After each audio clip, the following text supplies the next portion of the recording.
खातून driver ने break पर पांव रखना था लेकिन गलती से रेस पर पांव रख दिया। पाकिस्तान के सबसे बड़े सोशल मीडिया नेटवर्क पर आपको खुश आमदीद। में हूं माया खान और आप देख रहे हैं के न्यूज़ टीवी। नजर डालते हैं आज की ताज़ा तरीन खबरों पर। बहावलपुर से आपको देते हैं ताज़ा तरीन खबर। आज एक हादसा हो गया। खातून ड्राइवर ने ब्रेक पर पांव रखना था लेकिन गलती से रेस पर पांव रख दिया और गाड़ी बैंक की पार्किंग से होती हुई बैंक के अंदर जा घुसी।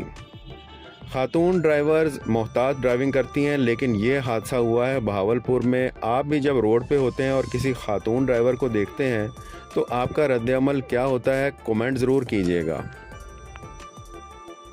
अब तक के लिए इतना ही। ताज़ा तरीन खबरों के लिए देखते रहिए के न्यूज़ TV.com।